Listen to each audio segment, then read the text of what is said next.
We always like to recognize all of the staff who support the work of SEAC, starting off with our colleagues from the Department of Education. Our program officers are Dr. Tracy Scott, Brian Cohane, and Liz Lembo. Again, I'm Jarl Crocker, Project Director. I'm joined this afternoon by my co-project director from the American Institutes for Research, Sarah Frizzell, and you'll meet other staff from both WestStat and AIR as your breakout facilitators this afternoon. But with that, I want to turn it over to my colleague, Megan Gilden, to get us started. Megan, take it away.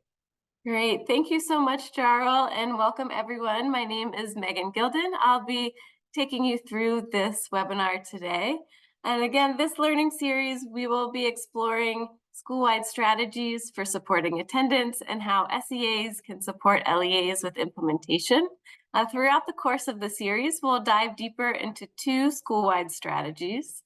So in session one, which we had last week, that you can see the recording if you did not get a chance to attend, we discussed adapting messaging to address emerging attendance challenges. We discussed two emerging misconceptions. First, the value of school and in-person attendance, and second, navigating health-related challenges, things like mental health as well as physical health, understanding when you're feeling those cold and flu symptoms, when do you come to school, when do you stay home? We also discussed the importance of addressing these challenges with a positive mindset and in partnership with families. So in session two today, we will cover fostering a positive school climate and supporting connectedness, which can help support in addressing those emerging misconceptions we talked about last week. Now, next week in session three, we will apply what we learned in the first two sessions through a peer exchange. So during this exchange, SEA and LEA teams will have an opportunity to share a challenge or a problem of practice and receive feedback from their peers related to adapting messaging, positive school climate, or other proactive strategies. So we will share in the chat a link to a sign-up sheet for the next session, and I'll just take you through it really quickly. A big thank you to those of you who have already signed up. You may notice we've added a few additional columns to give us some information. So sometime before session three next week, if you could connect with your teams and think about what challenge you might like to bring to our peer exchange next week and add it into our table here. So you'll add your SEA or LEA name, a point of contact, the number of team members you have, and it is absolutely okay if you are a team of one. This really just helps us pair and group folks for next Tuesday. And then a quick summary of what the challenge or problem of practice is that you want to discuss. That way we can make sure that we're pairing folks intentionally. We also added this column at the end that says, I can help. So as you're writing in your challenge, if you happen to have time to peruse other challenges folks have shared, if you see something that you think, oh, I've done this well, or I have something that I can suggest for them, feel free to add your name into that last column. And that's basically sharing with us, hey, I'm happy to connect with this person to discuss more, either through the peer exchange or afterwards. So again, if you have a chance to fill in this sign-up sheet before our session next Tuesday, we will use this to make sure that we are grouping folks as intentionally as possible during the peer exchange. All right, so throughout this series, our objective really is to understand the role of proactive school-wide strategies in supporting attendance. Now, as I mentioned today, we'll focus on applying strategies for fostering positive school climate. With that, our agenda for today includes a presentation from Greta Colombi, who is the director of the National Center on Safe Supportive Learning Environments, or NESLE, and she'll cover fostering positive school climate.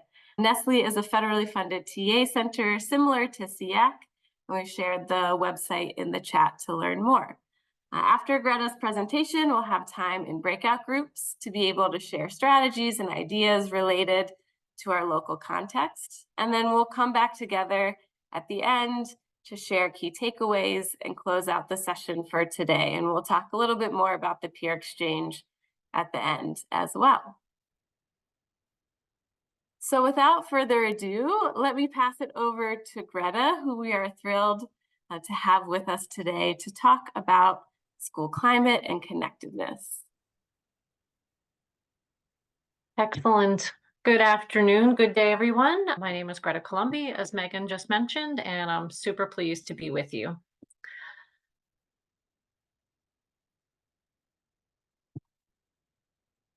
All right. So during this presentation, I am planning to answer 5 key questions for you. The first is, why is school climate important for attendance? The second is to ensure that we're all on the same page and explore what exactly is school climate. Next, as a part of the SEAC learning series, and because we want to be sure the connection is clear, I'm going to answer the question of, how is connectedness related to school climate? Then we will dig into a key question for today. What does it take to foster school climate and connectedness? And that also includes improving. So providing some how-tos. And then finally, as we wrap up, what resources could SEAs use to help their LEAs in schools? So how about we jump in? So the first, again, is, why is school climate important for attendance? And basically, when I think about the importance of school climate for attendance, I think back to a great brief the Attendance Works and my fellow colleagues at the American Institutes for Research developed not too long ago, which was discussed during the last session. And namely, it basically talks about how positive conditions for learning allow students to be engaged and attend school regularly.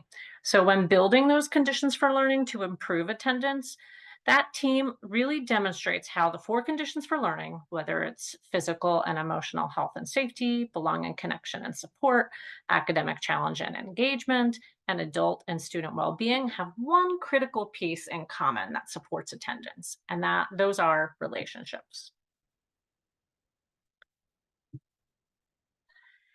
So today we're talking about school climate. So what do conditions for learning have to do with that? Well, school climate describes the school conditions that influence student learning. And we know that by making school climate improvements, we can help build belongingness and connectedness. So let's go to our next question, and that is, what exactly is school climate?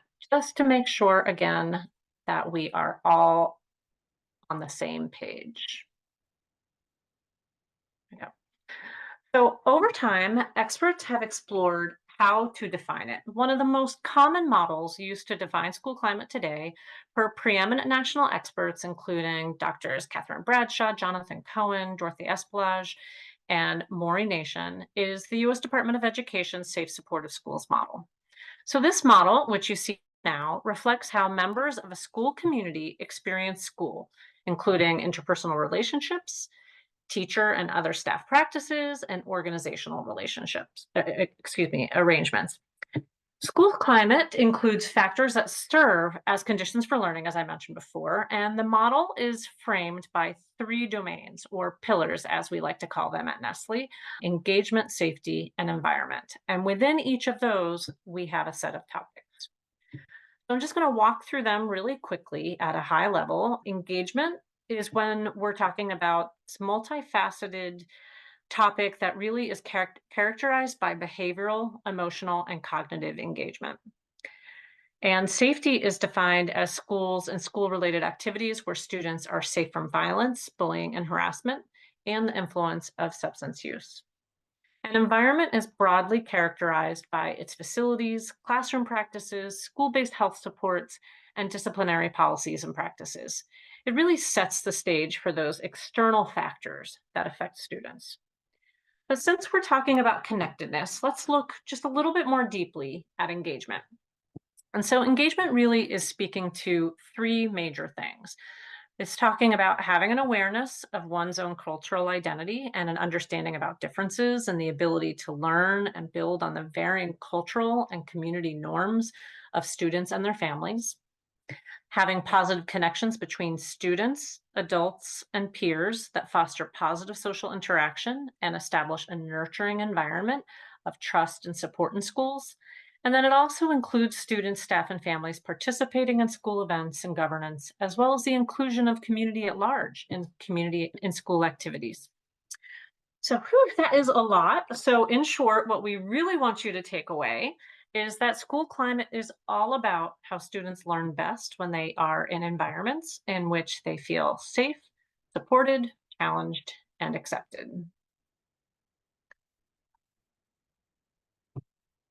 So, the way that students, families, teachers, and other school staff experience the school climate affects their student attendance, learning, and achievement. Students who learn in positive learning environments that are safe, supportive, and engaging are more likely to improve academically, participate more fully in this classroom, and develop skills that will help them to be successful in school and in life.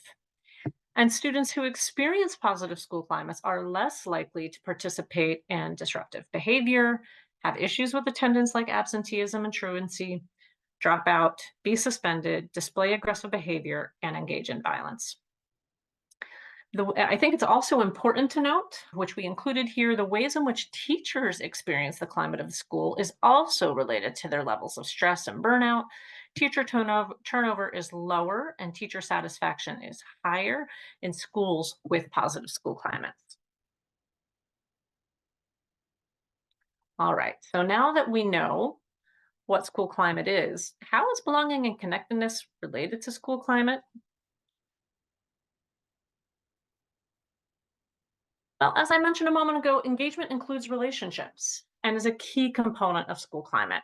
So, in looking at the engagement in school climate research, one can see that there's a relationship between the two, despite the tautological kinds of challenges. But simply put, when thinking about the connection between engagement and school climate, it can be useful to think of the school climate as a three-legged stool. On one hand, a school can't have a positive school climate without engagement. And on the other, you can't just focus on engagement and expect to have a positive school climate. That said, often school climate efforts are launched in response to engagement concerns and can be addressed. So finally, just thinking about this connection to school climate and connectedness, you'll see here a great quote by the CDC talking about school connectedness, and I'm just going to give you a moment to read it.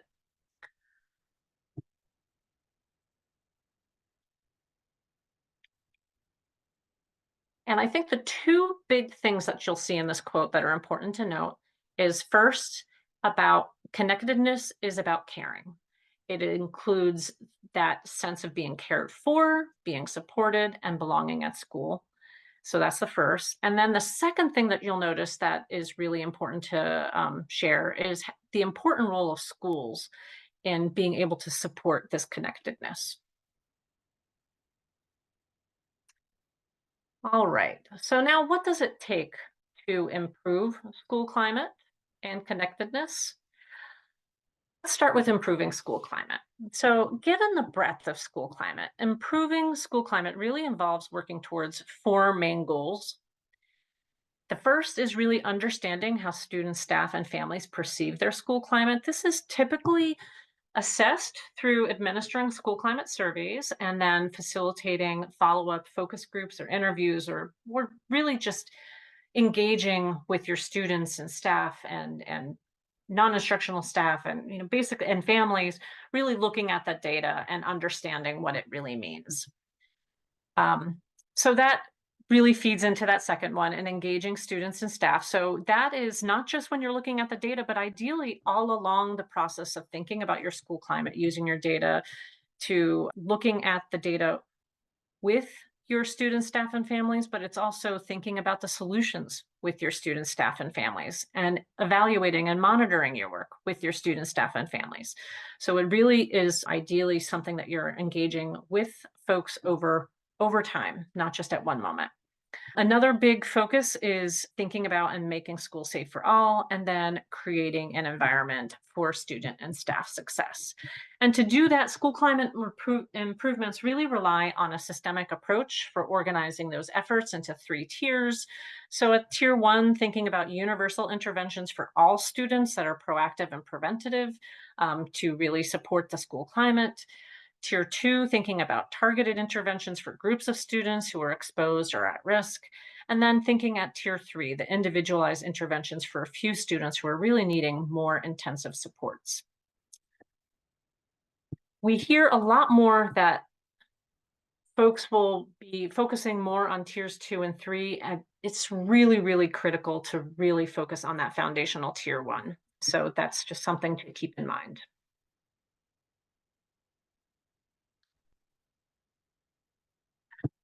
So improving school climate involves establishing, maintaining, and improving those tiered supports in three ways. So after you collect your data and you're really using that data and engaging with your staff and students and families, you can think about where you can make improvements via policy and system change. This is often at the district level. And then you can think about improvements via school-wide practices and strategies, but then you can also think about it in terms of making improvements within classroom practice.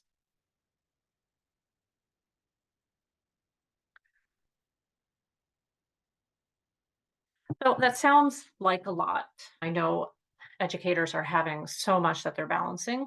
So I think one of the big questions that we hear a lot is it actually doable? Like, although it most certainly does take time, I think that there are two things that we want you to remember. First, it is doable. You're probably already doing something already to improve your school climate. So you're not really starting from ground zero. So, for example, I bet a bunch of you are already implementing things that you see here on the screen. You're usually there's a variety of interventions that can support the social, emotional, and behavioral well being of students. And I think, some of you may question, is this one more thing? Do we really need to do this? And especially now, since there's so much going on, and given what we know about school climate, it really it really is something that we should be focusing on. Based on the research and what we see on the ground, school climate is foundational to these initiatives. Making school climate improvements is actually a critical part of the system that supports these other initiatives, whichever you may be implementing.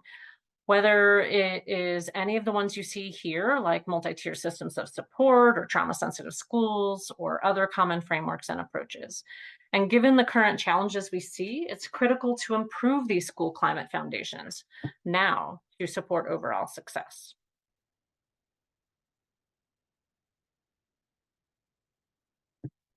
I think the other, when thinking about this question of whether it's doable, we know that it is easier said than done, but compared to other things, working on the school climate is relatively inexpensive. It often is more about changing the way you do your work, one step at a time.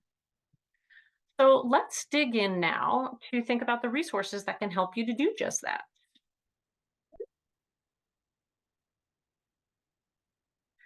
So Nestle developed a suite of resources as part of our School Climate Improvement Resource Package, or what we lovingly call as the SCIRP. It was released in 2016 with major components updated almost annually since.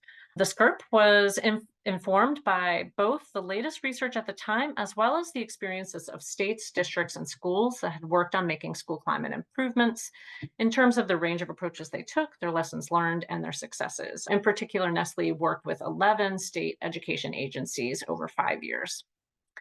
The whole package is organized by 5 sets of activities we saw as critical to school climate improvements. And they're nothing surprising, I would say, right? That it's really important to plan for school climate improvements. It's really important to engage stakeholders or constituents in school climate improvements. It's really critical to collect and report school climate data. It's really important to use that data to choose and implement school climate interventions, which could include strategies as well as evidence-based programs, and then monitoring and evaluating your school climate improvements. So the SCIRP includes 32 resources in all that aims to help school district and school leaders analyze and understand local school climate survey data and provide practical advice and information to support implementation and sustainability of those efforts. So when you go onto that main page, there is also a tool that can help you fine tune which SCIRP resources would be best for you. It's basically a simple five-question quiz. And then from there, it will actually provide that list of resources, a smaller list of resources for you.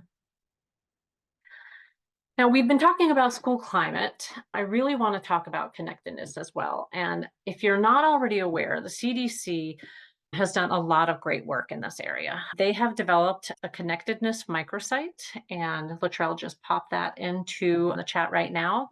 And basically, they looked at a range of research literature and they narrowed down a set of strategies teachers can take to manage their classroom in a way that can help students feel more connected.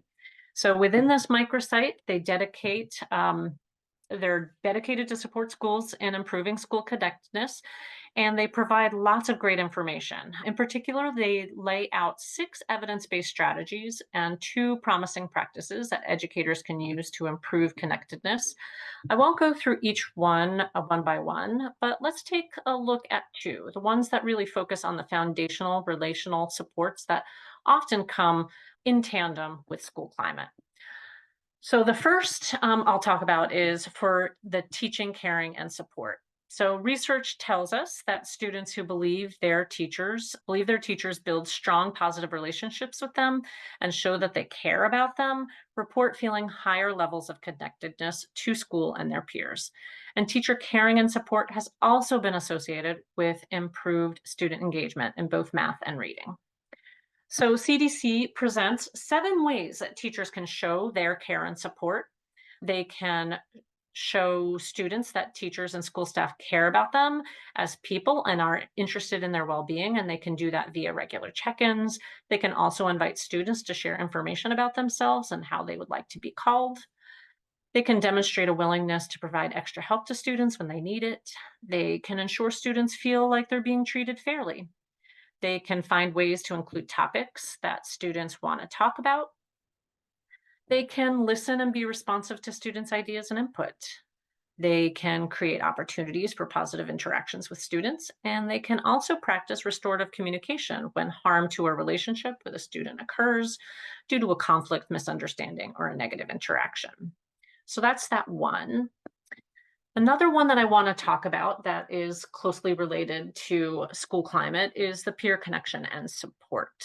And research also tells us that students who report feeling connected to, supported by, and respected by their peers demonstrate higher levels of engagement in school. And they also report feeling more connected to their school. So the CDC lists out 5 ways educators can allow for peer connection and support. And that includes providing opportunities for students to learn more about each other, providing opportunities for students to interact with one another in fun ways, providing opportunities for students to work together on assignments. No, we know this one can be tricky to do well, so assigning or getting a volunteer to take a lead and then circulating among the groups to monitor and provide support can be helpful. They can also promote expectations that students help each other out if one of their classmates doesn't understand something or needs help.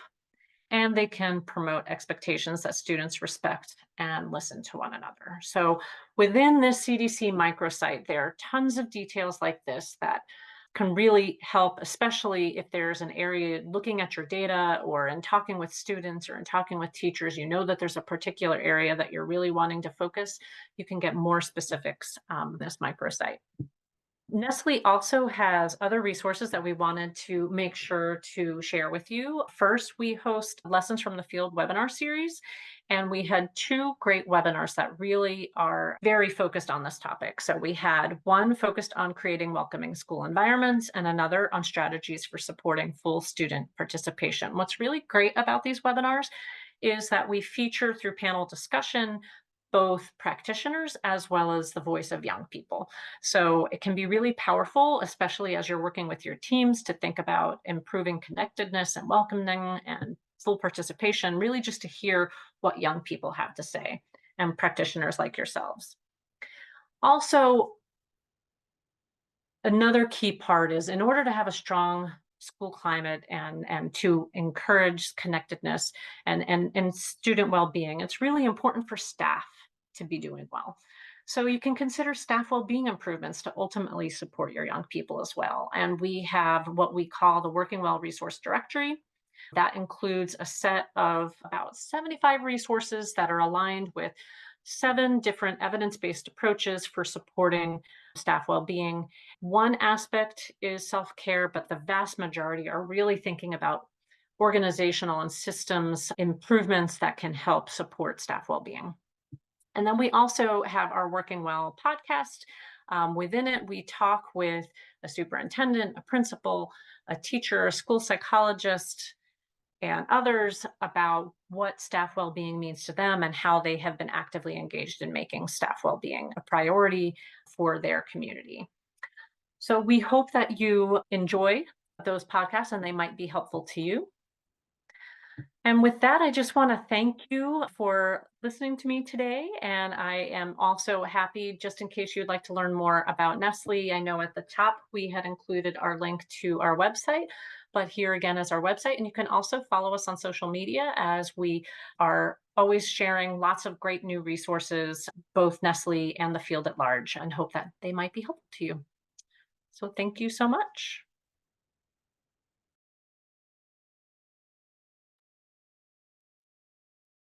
All right, thank you so much, Greta.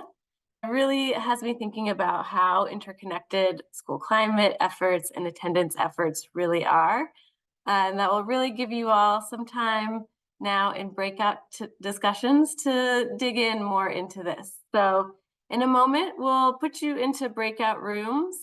And in those rooms, you'll discuss school connectedness in your communities, your school climate efforts, and any challenges or needs that you may have.